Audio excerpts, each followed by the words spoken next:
Olá, tudo bem? Hoje a gente vai conversar aqui com o professor Luiz Augusto Fischer. Nós iremos falar sobre o livro Duas Formações, uma História, das ideias fora do lugar ao perspectivismo ameríndio. Esse livro foi lançado pela editora Arquipélago, sediada lá em Porto Alegre, em 2021. O Fischer, para quem não conhece, é crítico literário, professor de literatura brasileira na Universidade Federal do Rio Grande do Sul. Seja muito bem-vindo, professor Fischer. Estamos aí, beleza? Muito obrigado pelo convite. Joia. Fischer, eu vou te pedir inicialmente que você apresente o seu livro, pensar assim uma espécie de um resumo acadêmico ou de um resumo acadêmico informal. Você apresente o seu livro aí para quem nos está assistindo. Bom, então é o seguinte, esse livro é em mais de um sentido, ele é um ponto de chegada da minha vida como professor universitário e como professor de literatura, né? Eu dei aula em ensino médio no começo da minha carreira, lá nos anos 80, e sou professor da URGS desde 84, então sou professor há 42 anos, 43 anos. Comecei muito jovem ainda, né?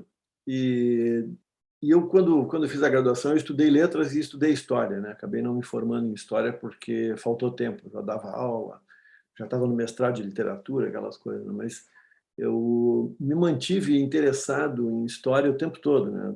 Mais ou menos acompanho, especialmente história do Brasil.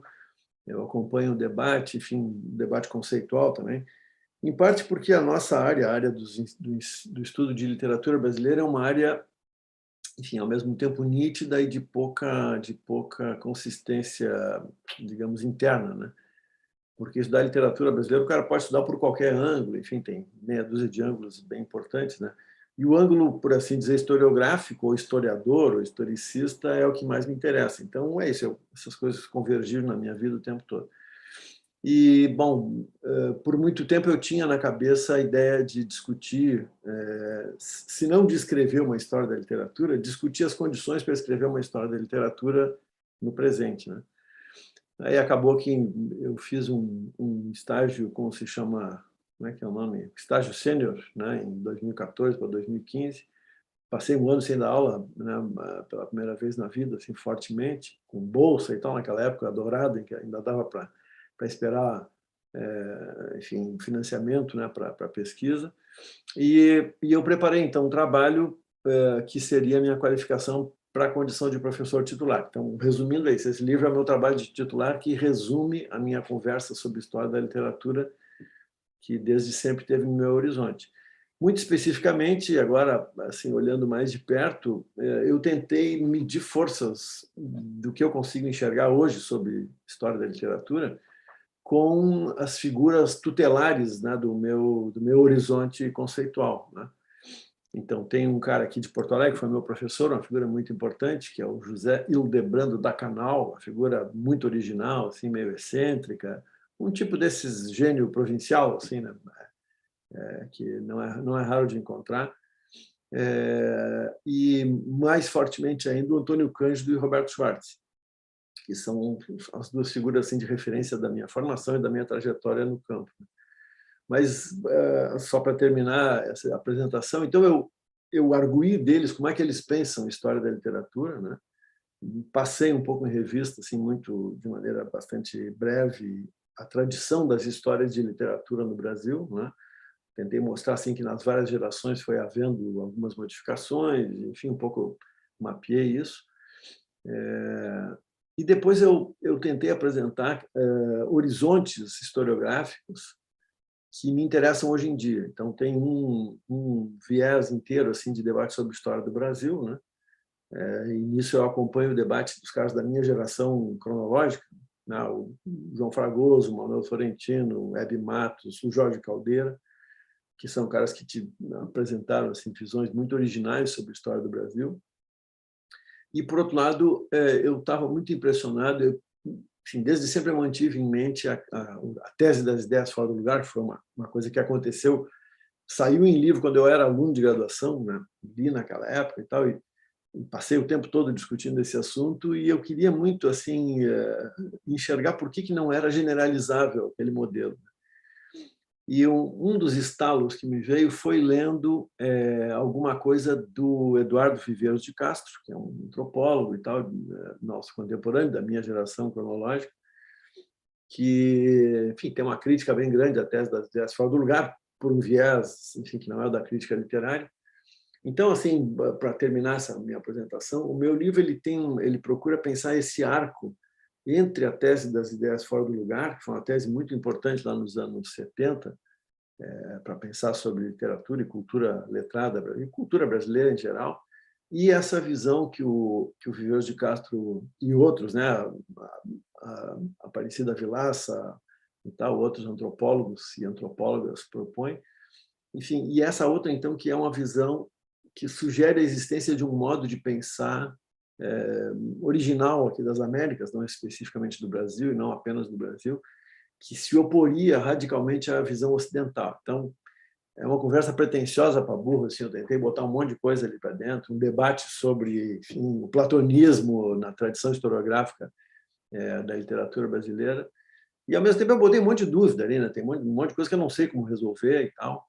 E a sensação que eu tenho, assim, bem honestamente, é que eu fui até onde eu podia, sabe? E, assim, nas interlocuções que eu fiz, nos cursos que eu dei, assim, eu fui avançando até onde eu podia nesses caminhos que eu apontei aqui. E é isso. Então, aí o livro saiu e tem esta cara. Eu não reli ele nunca inteiro, assim, mas de vez em quando eu dou uma trechada nele para me lembrar, porque muita coisa daí foi formulada assim, muito, sabe, naquela descoberta, assim, pô, pá, olha só, saquei um negócio aqui, daí anotava. E ao longo da vida eu mantive uma manha que eu adquiri lá, que não era aluno de graduação. Eu comecei fazendo curso de geologia, quando eu entrei na faculdade, lá na era da pedra lascada, mais ou menos. E de lá eu mantive uma coisa, um costume que os antropólogos têm, né? Que é o de ter um caderno para anotar coisas, né? Sempre anda comigo um caderninho, tal, desde aquela época. Tem uma prateleira inteira desses cadernos. Então, isso ao longo do tempo foi assim, quer dizer, eu ia, sei lá, ia viajar, ia dar uma aula, não sei o quê, pegava um ônibus, pegava um avião e anotava, me descobria, né? Especialmente nesse ano que eu passei morando fora, foi muito forte assim essa percepção, sabe, de que, enfim, me parecia que eu tinha coisas a dizer. Então, se faz sentido ou não, aí os leitores é que vão dizer, né? Mas foi esse o meu objetivo. Não, mas eu não vejo como um livro pretensioso, como você falou. Eu vejo como um livro que tem uma voracidade intelectual e que se espraia por muitas áreas do conhecimento, típicas do ensaio, né? E aí eu iria te fazer essa pergunta sobre a estrutura do seu livro, assim, enquanto gênero textual mesmo. Até porque ele é um ensaio, como você disse, para titularidade profissional na universidade. Então, se ele é um ensaio, dá para a gente pensar aquelas duas definições que o Starobinski traz, um enxame de ideias, né, e, ao mesmo tempo, um exame que pesa umas ideias em relação às outras, né? Mas que também traz eu diria, e aí você falou que tem muitas dúvidas, isso fica evidente, né? É um texto muito conversado nesse sentido, né? O eu está bastante presente ali, né? Traz esse atravessamento do eu, da biografia, da sua, digamos, bibliografia, né? E numa determinada passagem do seu livro, Fischer, você aproxima muitas das narrativas brasileiras a essa condição de memória, de testemunho. Então, o que eu iria te pedir agora é que você pensasse aqui o seu livro enquanto gênero, enquanto ensaio, que, claro, extravasa o discurso acadêmico convencional, né? E que também é um gênero típico do pensamento social brasileiro, do dito pensamento social brasileiro, o ensaio e, de outro lado, o memorial, né, que é algo que está bastante presente, que é essa narrativa de percurso, né, que é coletiva também, que é geracional. Então, você discutisse um pouco esses dois aspectos, do ensaio e do memorial, da memória, né, que está aqui presente. Eu me sinto muito à vontade nessa modalidade de texto, que dá para chamar de ensaio genericamente, por mil motivos, assim, né? Mas o principal é o seguinte, sabe que o meu doutorado foi sobre o Nelson Rodrigues.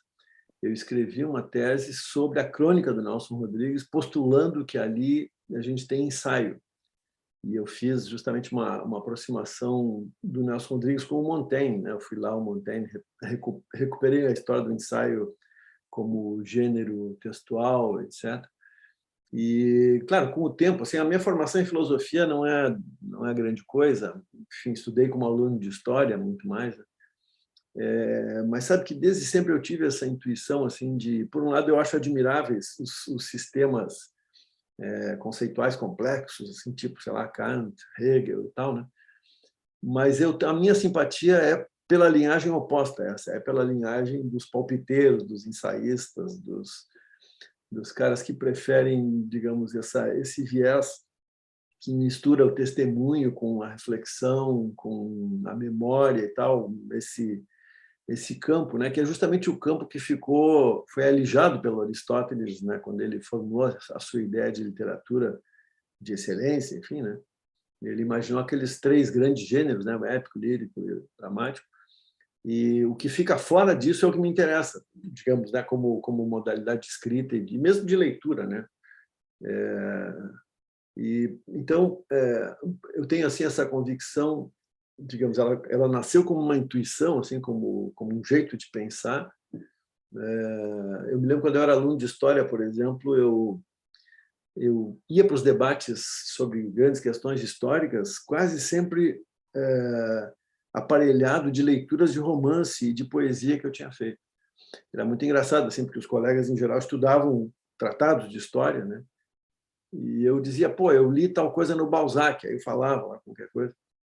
Então é isso, eu tenho muito apreço por esse lado, digamos assim, ensaístico, né? Claro, aí com o tempo isso foi se desenvolvendo na minha cabeça e mesmo, enfim, no exercício da crítica literária, eu nunca omito a posição a partir da qual eu estou falando, né? E até muitas vezes, pelo contrário, eu trago ela à tona como preliminar. Aí tem a ver um pouco com a minha geração, talvez, né? A minha geração de leitores foi forjada lendo o grande Pasquim, né? Eu era menino quando o Pasquim apareceu, eu sou de 58, né? O Pasquim é de 69.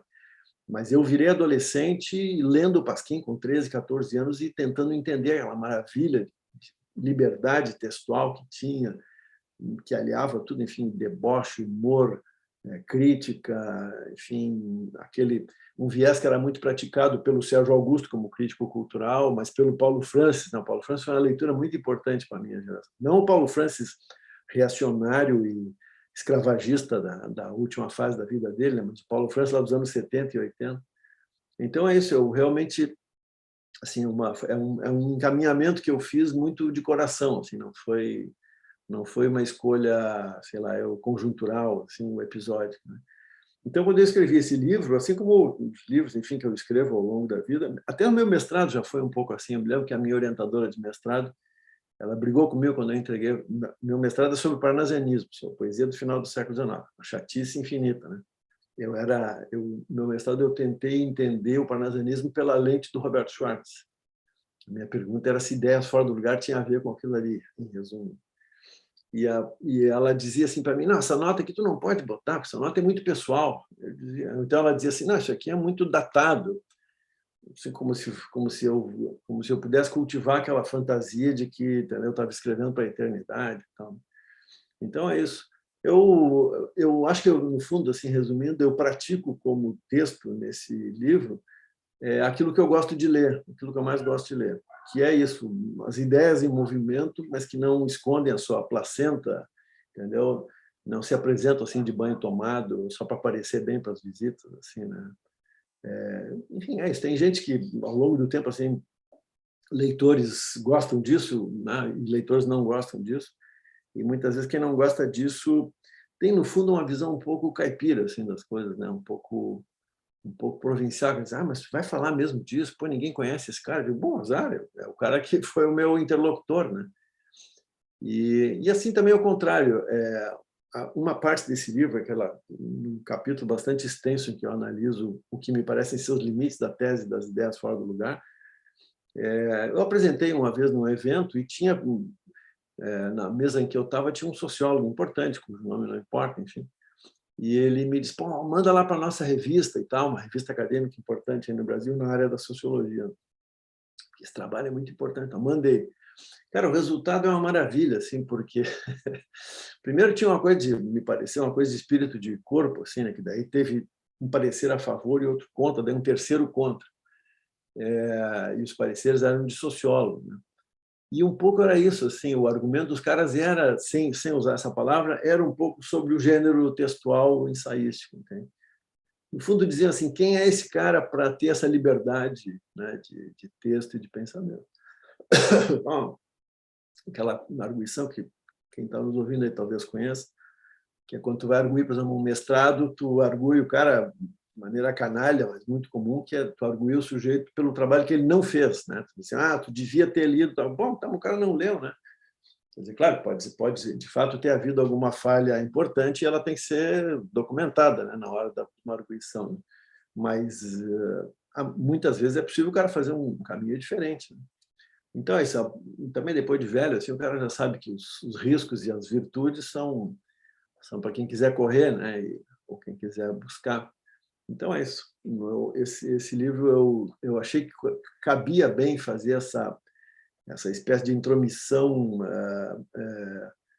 explicitamente pessoal, né? Marcada, ancorada no meu presente, a respeito de um tema que dá sempre os ares assim, de ser uma coisa fora do tempo, né? Que é a história da literatura, muito especificamente, que, enfim, no Brasil é uma coisa, enfim, muito velha e tal, né?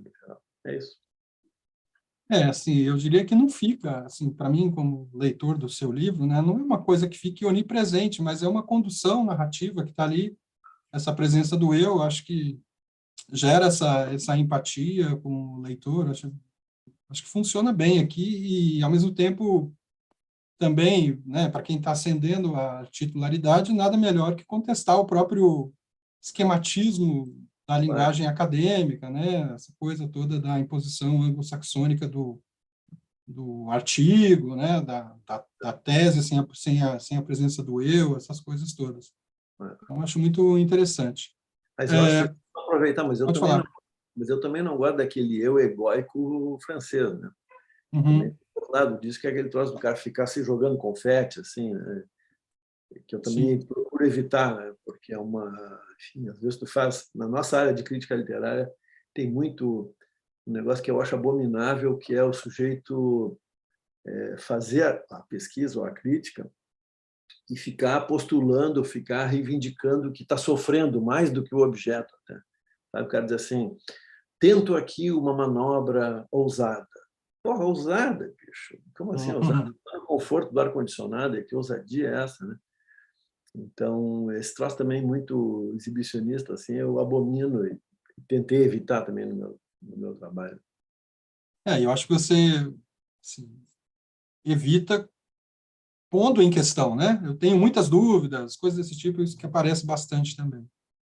Mas ainda no ambiente da academia, né? Como é que esse texto foi recebido? Ele teve um processo de defesa, algo desse tipo? Que tipo de debate, que tipo de opinião contrária você recebeu em relação a esse texto? Bom, ele foi submetido a uma banca que foi amplamente decepcionante, né? Foi lamentável, assim, foi uma banca muito fraca.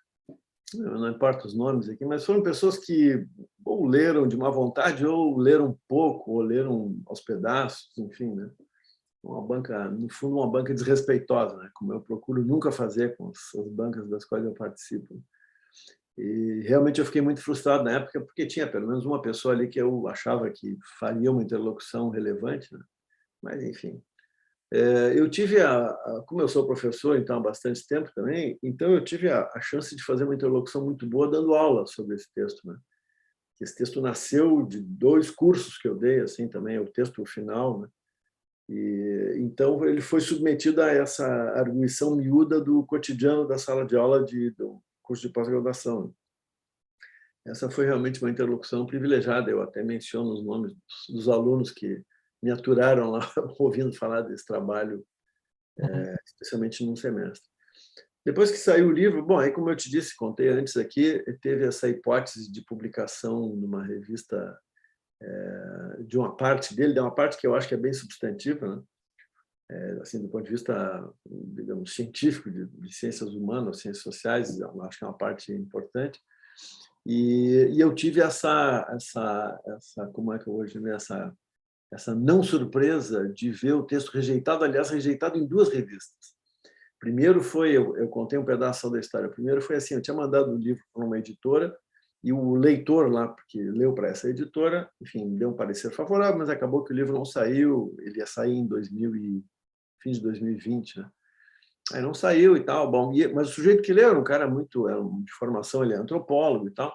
O cara leu e também gostou muito e sugeriu que eu mandasse um determinado capítulo para uma revista lá, com a qual ele colaborava. Aí o livro foi rejeitado. Eu tenho esses pareceres guardados, acho que um dia eu ainda vou publicá-los, sem o nome, naturalmente, dos autores, que eu não sei quem são, mas é muito interessante de ver, sabe? E depois teve esse episódio que eu mencionei antes, em que eu estava numa mesa, contei, e aí era um sociólogo. Então, um pouco a sensação que eu tenho assim da interlocução acadêmica é essa, assim, que, primeiro, a gente vive muito ainda no Brasil, e não só no Brasil, mas, enfim, aqui no Brasil a gente vive muito uma balcanização assim das áreas, né? Quer dizer, fica alguém num canto, outro no outro, bota uma fronteira no meio, não conversa. Ou então, quando conversa, é uma conversa de surdos, assim, ficam conversas paralelas. E, bom, a tua formação original é em ciências sociais, então a tua experiência não é tão dramática quanto a de quem faz letras, né? Porque quem estuda literatura brasileira, a rigor, como eu disse antes, assim, tem uma área de baixíssima densidade científica, né? De ciências humanas. A gente tem uma falta, assim, uma falta absurda da noção de cumulatividade na nossa área, né? Assim, no fundo, na área de estudos de literatura, sempre tem a ideia assim de que cada sujeito que chega para fazer um mestrado tem todas as condições de reinventar o mundo a partir do zero, né? Ao invés de o sujeito se habilitar, tipo, eu vou estudar o fulano de tal, vou estudar o autor tal, ou o livro tal, bom, então eu vou ler o que já se escreveu sobre ele, então eu vou me aparelhar dessa fortuna crítica, etc. Entre nós, isso é a exceção, não é a regra. E os eventos típicos da minha área, assim, eu deixei de frequentar há muito tempo, porque eu achava que não tinha interlocução relevante, quer dizer, o que eu queria ouvir eu não ouvia, e o que eu dizia não tinha eco, então provavelmente o problema era meu, enfim, resolvi cair fora. Mas então, quando esse livro saiu, ele foi bem na pandemia, né? Então ele teve, por causa desses recursos aí de fazer entrevista à distância, ele teve uns momentos bem interessantes de debate público, sabe? Enfim, teve um lançamento com um colega, Tiago Nicodemo, que é professor de História da Unicamp, e o Alfredo Mello, que é professor de Teoria da Literatura lá na Unicamp também, e mais um colega aqui da faculdade, o Guto Leite. Depois tive mais uns, eu não sei bem de cabeça, em algum lugar eu tenho anotado aí. Eu tive um debate muito agradável com um cara que digamos, o sujeito que mais tradicionalmente estuda a história da literatura entre os professores de literatura, que é um professor da UERJ chamado Roberto Assis de Souza. E foi também uma conversa muito bacana. Ele é um pouco formalista, assim, digamos, né? Mas ele foi um interlocutor muito, muito bacana. E é isso. É um livro que o meu livro tem as suas dificuldades, assim, também, né? Ele é um livro, acho que, não sei se eu sei avaliar direito, assim, porque foi o autor, né? Mas acho que é um livro meio exigente demais, o cara tem que se abandonar, tem que se entregar para o livro, assim, para ele fazer sentido, né? Para fazer uma leitura extensa. É isso. Mas eu acho que sim, é um livro exigente. Eu, lendo o seu livro, o exemplo que me vem anterior assim é o do Weisbord, a passagem do 3-1, que também é um livro muito exigente e que tem uma estrutura, eu diria, não diria similar à sua, mas que também é compósita, que também é heteróclita, que também é cheia de excursos, né? Isso, Acho que aqui você também traz muitos excursos, ainda que não, acho que apenas um nomeado dessa forma, mas é um livro cheio de parênteses aqui também, né? Cheio de vai e vem, né? Weisbord é muito bom, né? Esse é um livro excelente. Sim. Fischer, assim, entrando agora no livro, né? Primeiro, assim, eu recomendaria o seu livro, pelo menos a primeira parte, Eu trabalho muito com escrita acadêmica, na graduação, lá na Universidade Estadual de Ponta Grossa.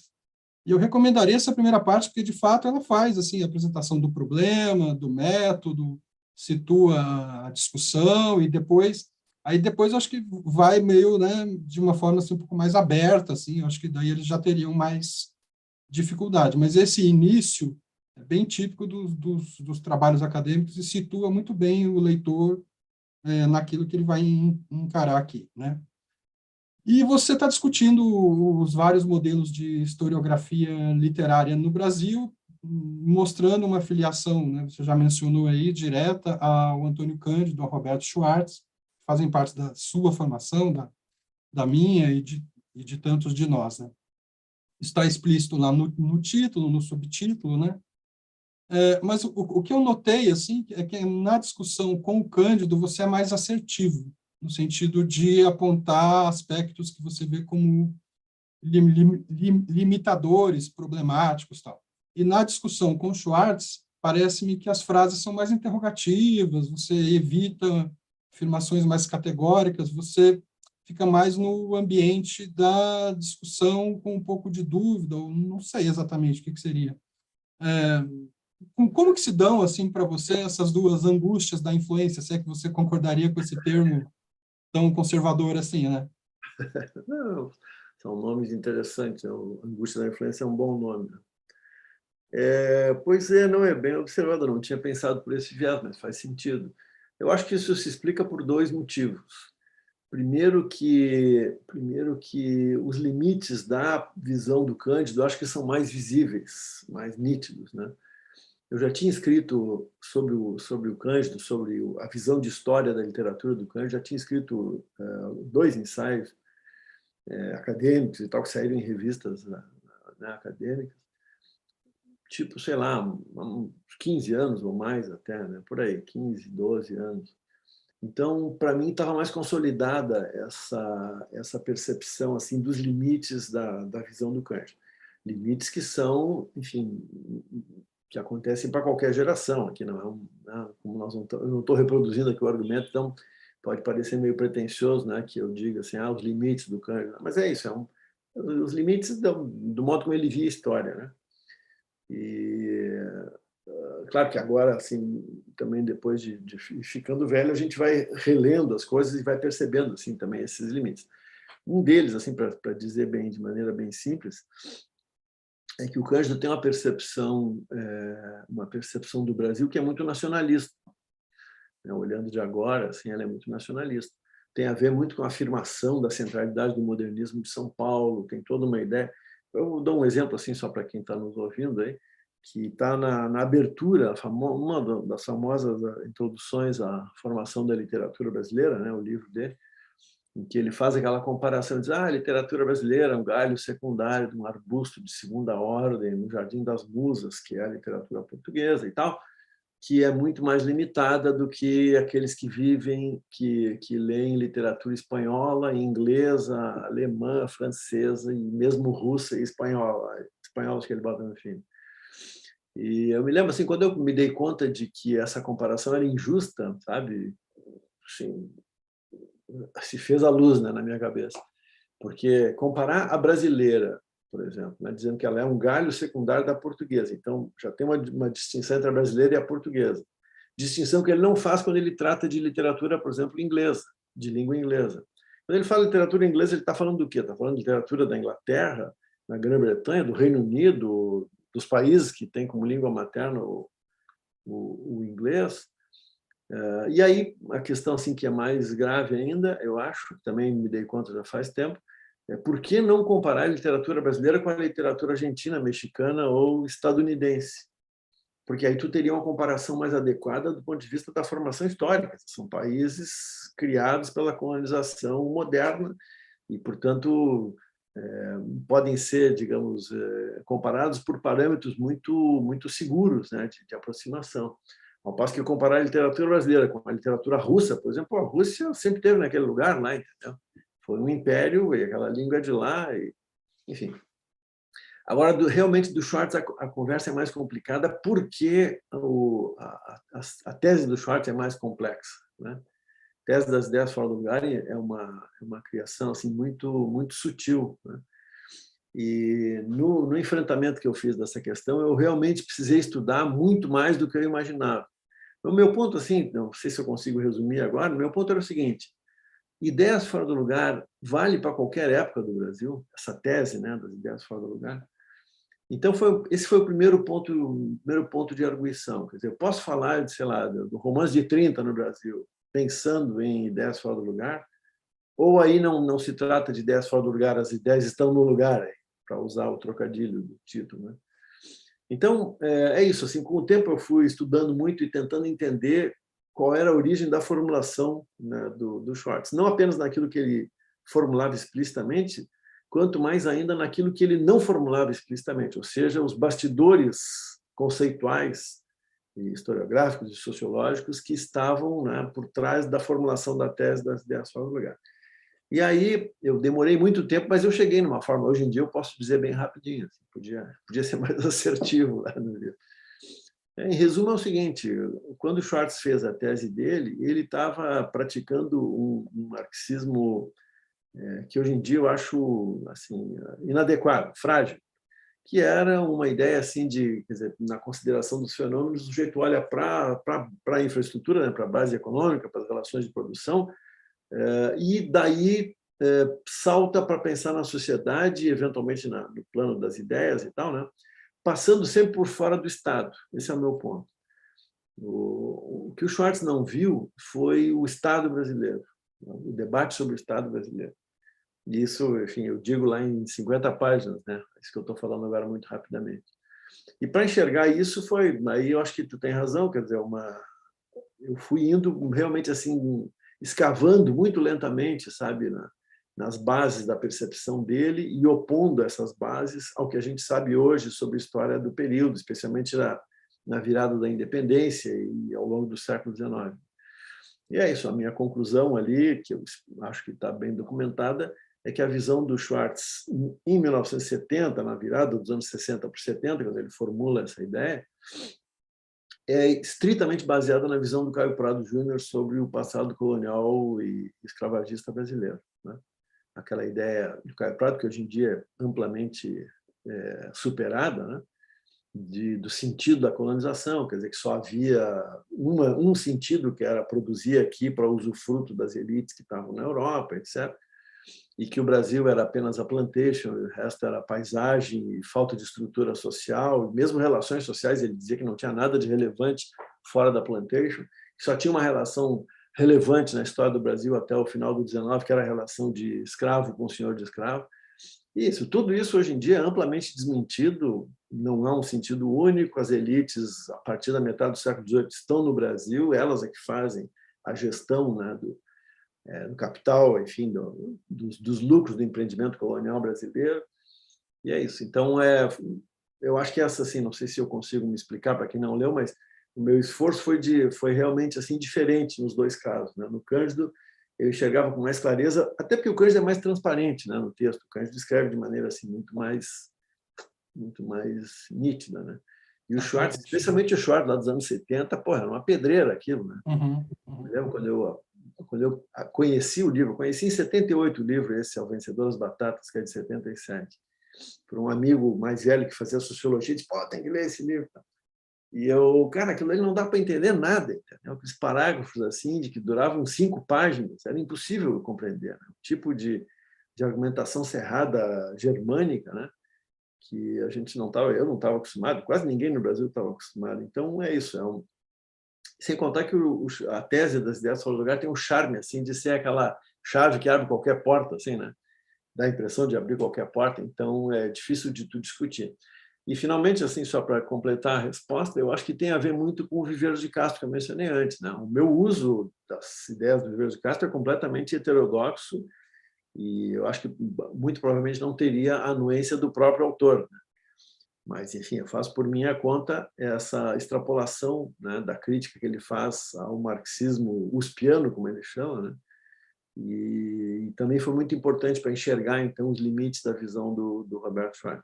Um pouco, o Viveiros de Castro tem uma passagem que eu acho que eu cito no livro, eu não me lembro mais, ele, em certo momento, ele confrontado com a pergunta sobre qual era a relação dele com Levi-Strauss, né?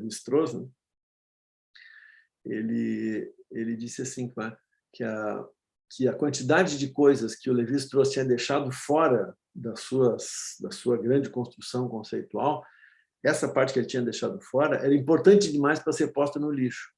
Então, o Vieira de Castro dizia que ele arguía o Levi-Strauss a partir desse material empírico das relações concretas, das relações sociais, relações, enfim, antropológicas, em sentido assim trivial, que ele tinha desconsiderado para poder construir a sua grande teoria antropológica.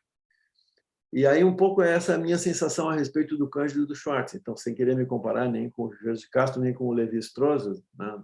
Não, tirando a grandeza deles assim de lado, a minha coisa foi essa, assim, as teses do Schwartz e do Cândido, elas, para existirem, elas deixam de lado coisa muito importante, e essa coisa muito importante só é importante olhando de um certo ângulo. Até tem a ver com a nossa... Nós estávamos falando antes de entrar no ar aqui sobre a minha condição de sulino, né? Enfim, é isso. Não sei se a gente vai desenvolver, mas é isso. É muito a minha angulação de leitura é absolutamente decisiva para essa crítica, né? Sim, mas assim, ainda nesse âmbito da última discussão, eu entendi muito claramente assim, no seu livro o ponto no qual você faz uso das pesquisas históricas mais contemporâneas, né, que trazem um empirismo que justifica, inclusive, a discussão conceitual com a própria tese do Robert Schwartz, quando você introduz a discussão uma dupla dimensão, né, de plantation e de sertão, que são duas dimensões que mapeiam a literatura brasileira como um todo. Mas eu confesso que nessa parte do perspectivismo ameríndio, eu entendo a sua discussão, eu não localizei tão bem assim, Fischer, o uso possível dessa ideia na tua discussão. Eu acho que ainda é um caminho que ainda pode ser que você faz toda a discussão, você mapeia lá o perspectivismo ameríndio, até para um leigo como eu também coube bastante essa introdução, mas eu não captei, assim, talvez por deficiência minha mesmo, a relação dessa dimensão com a crítica ao Roberto Schwartz. Não sei se você poderia explicitar um pouco mais agora aí para a gente. Vou tentar. Como é que eu posso dizer? A tese das ideias fora do lugar, ela supõe que o Brasil é uma coisa só. Quer dizer, o Brasil, né? As elites brasileiras, uma coisa desse tipo. Assim. O que é a tese das ideias fora do lugar? A tese diz o seguinte, que no Brasil, ao contrário do que acontecia na Europa, o liberalismo, como um conjunto de ideias, né? O liberalismo correspondia a estruturas sociais que estavam ali presentes, né? Por exemplo, quando o sujeito dizia no enunciado da lei, lá na Europa Ocidental, dizia assim, ó, todos são iguais perante a lei, nós podemos dizer, olhando criticamente, que esse enunciado é enganoso, porque nem todo mundo é exatamente igual perante a lei. Mas as instituições e as práticas sociais davam aparência de respeitabilidade a essa tese. O sujeito olha e diz, é verdade, todos são iguais perante a lei, se todo mundo trabalhar direitinho e tal, vai dar certo, né? Então, o que é ideias fora do lugar?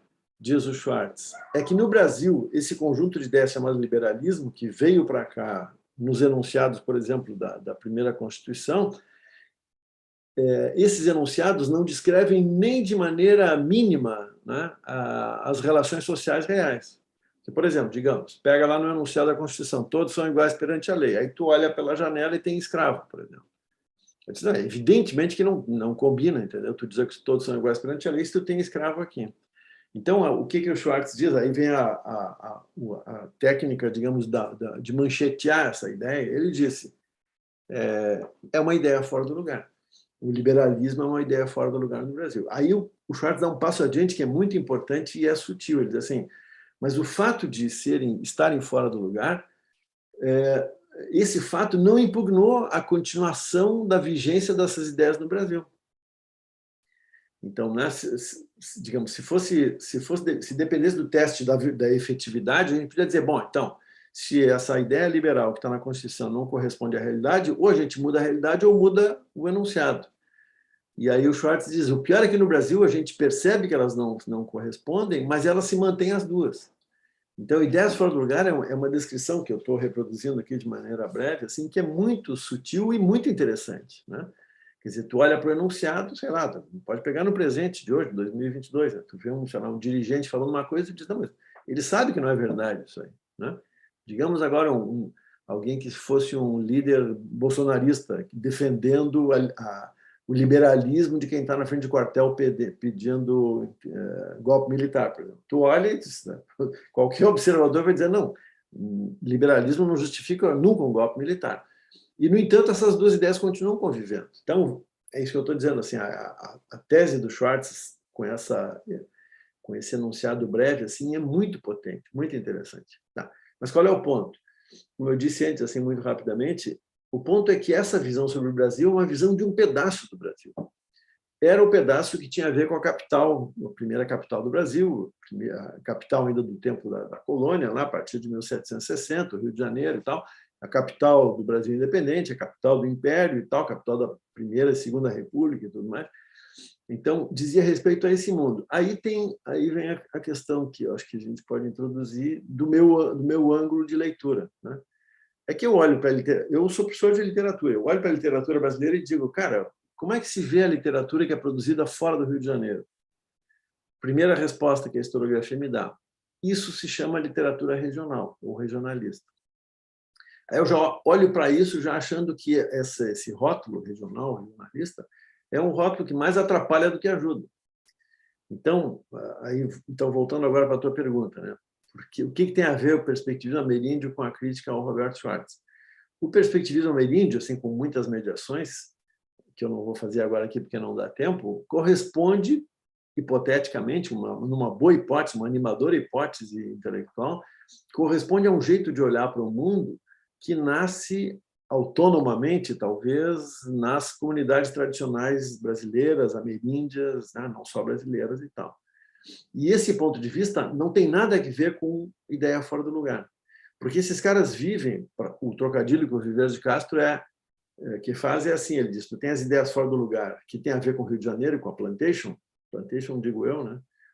E tu tem o perspectivismo ameríndio, que são ideias no seu lugar. Não tem nenhum deslocamento, tu não tem uma ideologia importada, tu não tem, entendeu, uma distância entre o modo de pensar e o modo de agir, mas tu não tem como diz o Schwartz, no caso das ideias fora do lugar, tu não tem uma ideologia de segundo grau, que é o caso do liberalismo convivendo com o escravismo, né? Então, é isso. O ponto a partir do qual as ideias fora do lugar podem ser atacadas, tendo em vista, tendo na mão a ideia do perspectivismo ameríndio, o ponto é esse. O perspectivismo ameríndio é um conjunto de ideias que nasceu aqui e está no seu lugar, né? E aqui não se trata de fazer um juízo de valor, nem de perguntar pela produtividade desses dois sistemas de pensamento, de visões de mundo, no campo literário. Nem estou falando disso, né? Mas se trata simplesmente disso, né? Sei lá, na floresta amazônica, entre caboclos e tal, seja o caboclo nordestino ou o caboclo chamado gaúcho aqui no sul, tu não tem esse problema das ideias fora do lugar. Tu tem uma visão de mundo, entendeu? Que é ameríndia ou é mestiça do mundo ameríndio com os colonizadores, que olha para o mundo e realiza, inclusive, formas literárias muito próximas dessa visão de mundo. Posso dar um exemplo aqui no Sul. Aqui no Sul, não só no Rio Grande do Sul, né? Mas aqui tem uma tradição que vem do final do século XVIII, que é chamada literatura gauchesca, né? Que desde o século XVIII, é assim, é a escrita da fala de gaúchos. Quem são gaúchos? Caboclos. Provavelmente, na origem, são filhos de brancos com índias estupradas, né? Esse é o gaúcho, historicamente, etnicamente falando. E esse cara, enfim, é guerreiro, é cavaleiro, não sei o quê, é móvel, é bom no manejo da lança, sei lá o quê. Esse sujeito, ele é objeto e sujeito da literatura gauchesca. Ele aparece como assunto, mas ele é a voz que a literatura reproduz, né? O exemplo talvez mais alto disso é o Martín Fierro, aquele poema narrativo lá da década de 1870 na Argentina. O poema começa assim: aqui me pongo a cantar al compás de la vihuela. Mas é um cara dizendo em primeira pessoa: eu estou cantando aqui. O autor que escreveu isso não era um gaúcho pobre, era um cara das elites, enfim, daquele mundo rural gauchesco.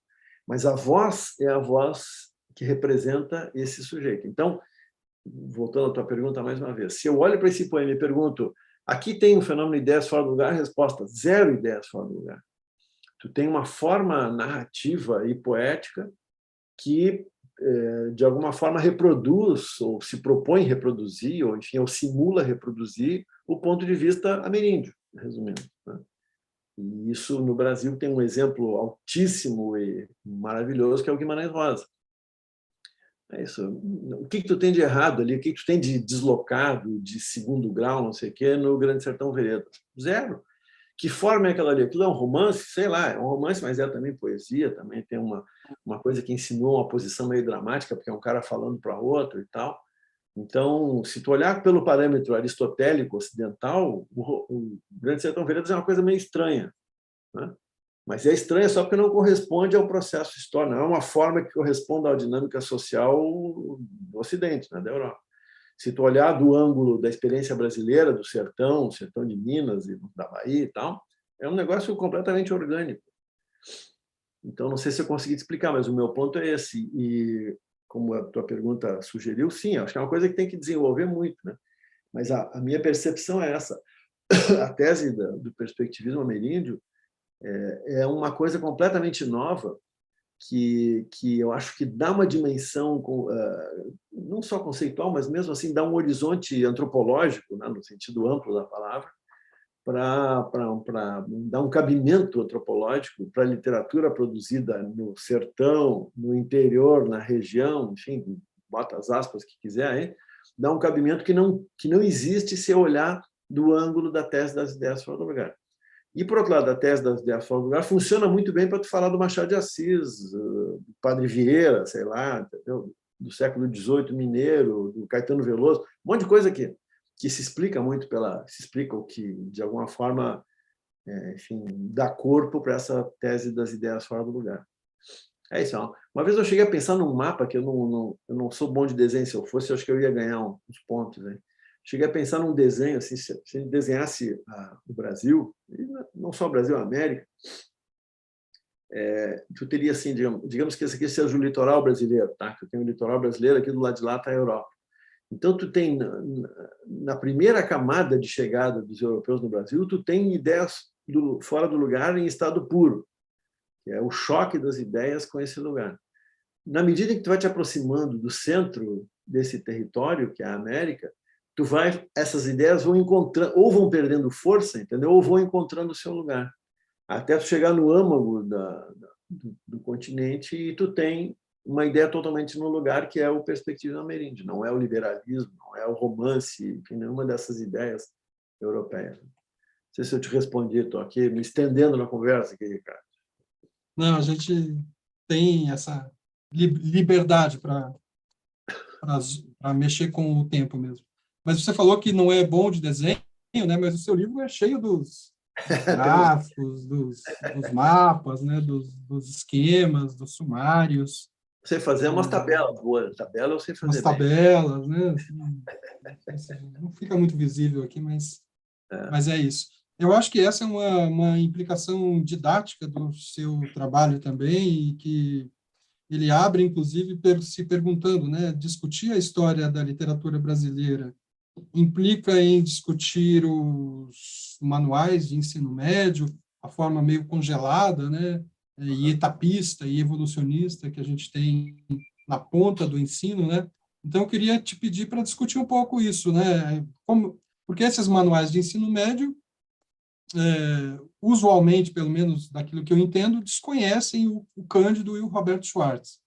Como é que você pensa essa equação, essa triangulação, digamos, né, entre esses dois grandes nomes, a herança que eles possibilitam, a crítica que a gente pode fazer a eles, e o resultado disso de uma forma um pouco mais instrumental, talvez, pegando esse leitor-informação aí? Eu não sei se o Cândido não está nesses manuais, sabe? Não é o Cândido, não é o grande Cândido, assim, mas uma parte, eu acho, do que ele pensou e do que ele propôs entrou Já chegou. no mainstream. Essa ideia assim, de que a literatura está no centro da construção da identidade brasileira, né? Que não é uma ideia, aliás, originalmente do Cândido, é uma ideia dos primeiros românticos, lá dos anos 1830 e 40, mas que o Cândido repassa, e repassa, inclusive, explicitamente, né? Enfim, não sei se é o caso de discutir aqui, mas eu acho que o Cândido está incorporado, sim. E o Schwartz, eu acho que ele talvez não esteja incorporado. Pois é, uma boa pergunta. Eu acho que talvez porque ele é muito sofisticado, né, para um uso instrumental assim, muito elementar, né, escolar e tudo. Mas, de todo modo, eu acho que... Não, primeiro, eu tenho certeza de que a gente deveria ter mais histórias da literatura, mais manuais de história da literatura concebidos no campo acadêmico. Eu acho indignante assim, que a última pessoa na Universidade Brasileira que se propôs fazer uma história dessa foi o Alfredo Bós, em 1970. Tudo que se produziu depois foi ou fora do Brasil, ou foram manuais encomendados diretamente pela indústria do livro didático, né? E isso eu acho que isso depõe contra nós como área de conhecimento, né? A gente ficou muito feliz da vida, assim, cada um fazendo o seu, entendeu? Sua conversinha específica sobre um autor específico. Tem um viés de super especialização precoce na nossa área que eu acho abominável, assim, abominável. É E tipo também o pudor com a grande narrativa também, né? pudor com a grande narrativa, assim, que o desconstrucionismo, o pós-modernismo trouxe também a ideia de que qualquer narração era igual a nacionalismo. É isso, né? Não, mas eu realmente acho triste assim que a gente se contente com migalha, sabe?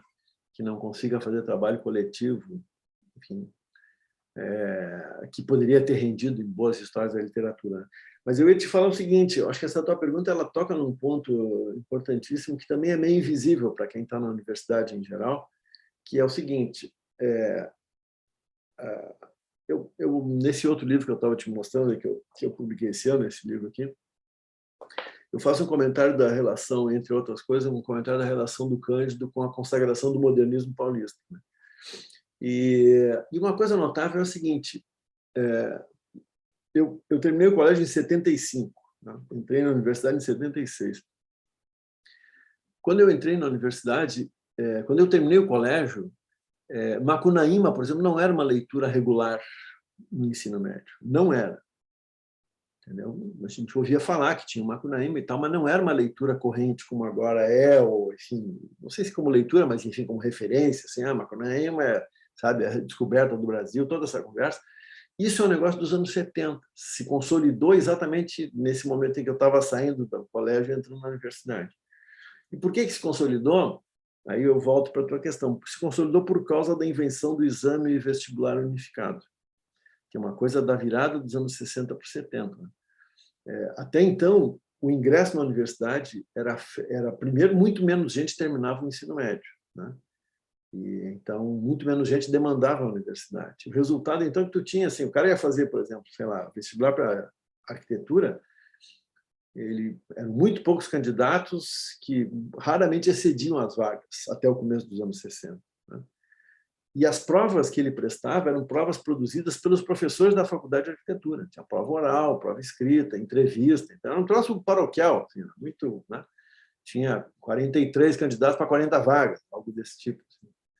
Bom, o que aconteceu foi que nos anos 60 tem todo o chamado êxodo rural dos anos 50, muito pós-guerra, na pós-segunda guerra.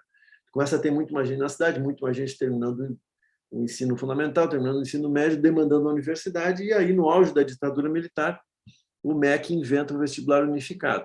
Foi uma opção ao contrário do que aconteceu, por exemplo, aqui na Argentina. Na Argentina, no Uruguai, basta o sujeito ter terminado o ensino médio que ele pode entrar em qualquer curso na universidade. Essa seleção é feita lá dentro. No primeiro semestre, os caras têm 300 alunos de anatomia 1 e medicina e passam 40. É ali que tem a morte dos candidatos. E a opção brasileira foi matar isso antes de entrar na universidade. Esse vestibular unificado exatamente este, é que impôs o modernismo como parâmetro absoluto de excelência na literatura do século XX. Tá, agora eu vou voltar para o ponto. Nesta hora, quando o vestibular unificado começou, quem é que tinha o que dizer sobre a história da literatura? Quem é que tinha uma interpretação de história da literatura que valia a pena e que, entendeu, que segurava a onda para um exame vestibular, esse de resposta chamada objetiva, né? Então, quem tu tinha como história da literatura naquele momento? Tu tinha uma tradição católica muito forte no ensino privado, que era absolutamente dominante na classe média branca de gente como nós, assim, que era cuja grande figura era o Alceu Amoroso Lima, né? Que tinha livros de história, manuais de história da literatura e tal, que eram os manuais dos meus professores de colégio, era um colégio católico de classe média.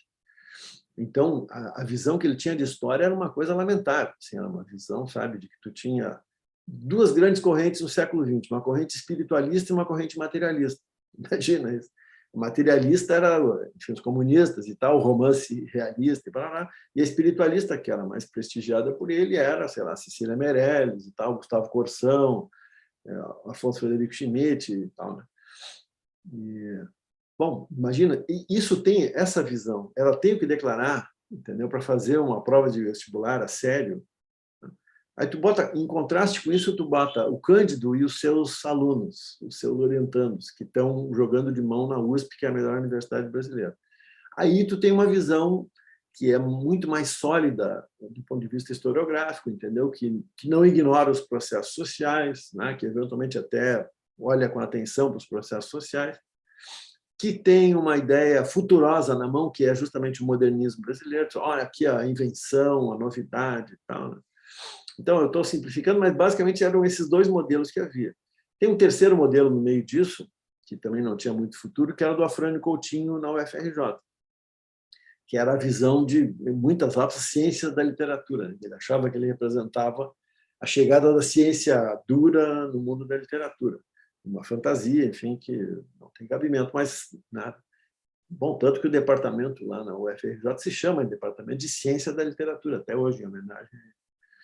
Então, é isso. Basicamente, o que aconteceu foi que quem ganhou nessa espécie de disputa pela hegemonia no campo historiográfico da literatura, quem ganhou foi a visão da USP, especialmente a do Cândido, mas quem vocalizava era mais o Bose e depois os orientandos. Enfim, uma geração de ouro, né? Palmista Nogueira Galvão, Flávio Aguiar, Zé Miguel Wisnik, o Davi Arrigucci, essa gente toda aqui. E esses caras, por sua vez, orientavam os professores das universidades da periferia. Todos iam para lá para fazer o seu doutorado e tal, e voltavam com essa visão que reunificava o Brasil, do ponto de vista do discurso historiográfico e crítico, agora sob a hegemonia do modernismo paulista. Então, resumindo, é isso. Eu acho, a minha interpretação é essa. Naquele momento, os manuais de história da literatura, dali por diante, passaram a incorporar essa visão, que é a visão da USP, basicamente. É uma visão que não tem mais aquela fantasia de que tu tem literatura boa e literatura má, por exemplo, literatura boa significando literatura espiritual, de elevação da alma e tal, né? Versus o Jorge Amado, que era visto como um demônio, porque era comunista, o Érico Veríssimo, que era visto como comunista e tal. Então, eu simplifiquei um pouco aqui, mas eu acho que a explicação é essa. Acabou que a gente ficou assim, dos anos 70 até pouco tempo atrás, ficou dominado por essa visão. Para terminar a resposta, agora tem o Enem. Então, a nova pergunta agora é como é que o Enem está definindo as abordagens historiográficas e críticas da literatura na sala de aula, se é que está. Porque eu acho que, na maior parte das vezes, o Enem simplesmente é inimigo da literatura. Não tem uma visão de literatura como coisa que, entendeu, que esteja no centro dos interesses do ensino médio. Perfeito. Eu acho que eu teria mais algumas perguntas aqui, Fischer. Eu acho que eu vou fazer uma aqui que eu acho que é mais que condiz mais com o seu livro, que é o seguinte: você faz toda essa crítica do nacionalismo, você aponta no Antônio Cândido um dos limites como sendo esse apego à literatura enquanto formação nacional, né, que confunde Estado-nação com literatura nacional, etc. E você aponta outras possibilidades de estudo infranacional, supranacional. Você menciona e discute a ideia de comarcas, né, no Rama, por exemplo. Você propõe um trabalho, talvez até, você acabou de mencionar, aí, um trabalho mais coletivo, inclusive, e aí pensando na ideia do Moretti, né, desse trabalho mais coletivo para pensar a literatura mundo. O que eu senti um pouco falta, assim, é a relação com as literaturas de língua portuguesa. Eu tenho trabalhado mais recentemente a recepção das literaturas africanas no Brasil. Até tem uma coisa curiosa, que é bem semelhante a isso que você disse, que não tem uma cumulatividade na nossa área de letras. A gente tem nas literaturas africanas no Brasil, pelo menos nas dissertações e teses daquelas literaturas em língua portuguesa, 25% dos estudos são sobre Mia Couto, ou mencionam Mia Couto. E parece que os pesquisadores não leem as pesquisas anteriores e refazem a mesma pesquisa, né, assim, constantemente. Isso não tem um fim. Mas eu queria que você pudesse pensar um pouco essa relação da literatura brasileira com essas de língua portuguesa, principalmente as africanas. Porque grande parte das literaturas africanas tem sua recepção ou em Portugal ou no Brasil, né? Tem uma circulação ali interna, mas os autores que compõem o cânone, de certo modo, são aqueles legitimados fora, né? Principalmente no Brasil. E eu estava pensando até na ideia de um sistema literário transnacional, adaptando o sistema literário do Antônio Cândido para pensar essa dimensão. Você tem alguma ideia para isso? Você já pensou essa dimensão? Eu menciono lá no fim, tem um caminho, assim, não especificamente sobre as literaturas africanas de língua portuguesa, por exemplo, né? Mas, enfim, que é uma visão que é muito baseada no trabalho de um colega meu aqui, que é um australiano que dá aula aqui entre nós, que é de tu pensar numa história da literatura do Novo Mundo, né? Claro, o Novo Mundo é um conceito também um pouco problemático. O Novo Mundo propriamente assim colonizado e inventado nesse grande bololô que foi a colonização europeia aqui nas Américas, ele é das Américas, África do Sul e Austrália, né, Oceania e tal, né? Mas eu acho que dá para considerar uma coisa que alguns chamam de pós-colonial, é um nome que também é meio problemático, né? Mas, enfim, o âmbito das literaturas de língua portuguesa na África, por exemplo, claramente tem a ver com a literatura brasileira. Os caras dizem, né, que liam era o Guimarães Rosa, o Graciliano Ramos, esse era o horizonte deles, né? As telenovelas brasileiras, a canção brasileira e tudo. Então, eu acho que é perfeitamente integrável essa perspectiva, né? Uma ideia seria essa, assim, esse recorte de língua, por exemplo, acho que nos beneficiaria muito. Eu adoraria ver uma história da literatura de língua portuguesa pensada nesse modelo que talvez dê para chamar de pós-colonial, né? Mas, assim, tendo como centro os textos de língua portuguesa produzidos em qualquer parte do mundo, né? Então, tu teria uma distribuição diferente. Toda a discussão, por exemplo, do Brasil contra Portugal ao longo do tempo, né, especialmente no 19, e depois, a partir da descolonização da África, né, nos anos 1960, 70 e 80 e tal, essa emergência das literaturas moçambicana, angolana, etc. Eu acho que daria uma linda história. E eu acho que essa história não é incompatível com uma história da literatura do Novo Mundo, né? Eu sempre gosto de, assim, tem uma restrição no negócio do pós-colonial, porque o pós-colonial pega coisas muito diversas, né? Uma coisa é tu falar, sei lá, da Índia, por exemplo, que tinha 4.000 anos de literatura, quando os ingleses passaram lá um pequeno tempo e foram embora depois. Então, tu comparar aquilo com, sei lá, com a Jamaica ou com a Angola, são coisas muito diversas, né? E, por outro lado, eu acho que um outro exemplo que eu chego a mencionar ali também, que eu não desenvolvo, nem saberia desenvolver, é, por exemplo, isso, a presença de literaturas não nacionais nas formações nacionais. A forma mais simples de ver isso é nas traduções, mas no caso de Moçambique, Angola, Guiné e tal, é a literatura brasileira, né? Que papel ela teve lá? Quer dizer, a conversa desses caras por um lado, é anticolonial, antiportuguesa, mas encontrando um tipo de fraternidade com o ponto de vista brasileiro, né? Então, ou seja, a história da literatura deles certamente ganha em ser vista na companhia nossa, e vice-versa, né? Como tu está exemplificando. Então, eu acho que a minha solidariedade com essa hipótese é total, especialmente por causa da ruína que a gente tem que fazer, da derrubada que a gente tem que fazer do nacionalismo. Esse acho que é o ponto zero da conversa, né? E aí, quando tu tira o nacionalismo do cenário, tem um exemplo que eu não sei se tu conhece, enfim, se os nossos ouvintes conhecem, que é o trabalho da Lúcia Sá, chamado Literaturas da Floresta. Porra, é um trabalho genial, assim, genial. Um ensaio da melhor qualidade. Ela pega os 4 grandes troncos linguísticos da floresta amazônica, né, e olha para cada um deles, aparelhado assim, de uma boa leitura da etnografia dessas quatro famílias linguísticas, mas também da literatura feita sobre essa gente ou a partir dessa gente. Então, tu tem desde relato etnográfico até realizações atuais de literatura, de romance, de poesia e tal. É isso não é nacional, simplesmente é outra coisa, né? Eu faço uma restrição no meu livro, eu digo, olha, da floresta eu não sei dizer quase nada, né? Mas a Lúcia Sá sabe. A Lúcia Sá tem uma saída para isso. E é isso, eu acho assim, muito singelamente que a dimensão nacional ela continua existindo, né? Porque, por exemplo, a gente elege o presidente da República, no máximo, a autoridade maior que a gente consegue eleger. O sistema de ensino é regulado dentro do país. A legislação trabalhista é dentro do país, a moeda é dentro do país. Então, existe o país. Entendeu? Não dá para fazer aquela fantasia de não, acabou tudo e tal, que era a fantasia dos pós-modernos, né? Como também a fantasia desses de negacionistas de esquerda, assim, que diz, não tem que discutir esse assunto porque o nacional é uma dimensão do passado. Não, ela é presente, bicho.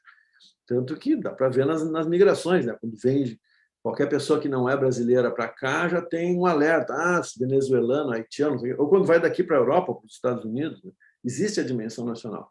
Então, eu não quero dizer que ela não existe nem decretá-la como morta, mas também não acho que seja razoável a gente fazer de conta que ela não existe. Então, o que eu imagino como ideal lá na ponta assim do ensino seria, por exemplo, a gente ter para os alunos, a gente ter acesso à literatura europeia relevante para nós, ter acesso à literatura, por exemplo, africana de língua portuguesa, porque essas coisas compõem o nosso mundo, a gente devia abrir esses horizontes, né? É isso, tem muita coisa para fazer, temos um país inteiro para reconstruir agora. Pois é. Exato. E essas solidariedades vão além do país a construir, né? São muitas situações para serem reconstruídas. Mas eu acho que a gente poderia ir parando aqui. O que eu quero dizer é que eu recomendo muito o seu livro, né? Está aqui de novo a capa dele. E acho que compensa muito. Você situa o seu leitor implícito aqui como um leitor culto, leigo também. Eu acho que, como ele também vai para muitos lados, assim, eu acho que ele permite muitas leituras. Ele faz a discussão historiográfica, faz a discussão antropológica, repassa o Antônio Cândido, o Roberto Schwartz, abre para Bakhtin, para Moretti, etc. Então, eu acho muito proveitosa a leitura. A gente vai deixar na descrição desse vídeo o link para vocês comprarem o livro do Luiz Augusto Fischer. Queria te agradecer, uma ótima conversa. Eu agradeço. Foi bem legal e acho que esclareceu algumas coisas que estavam aqui em dúvida na minha cabeça e acho que vai funcionar bastante para as pessoas também. Beleza. Obrigado, Valeu. então. Semana que vem a gente volta aí com mais um outro livro. Até lá. É.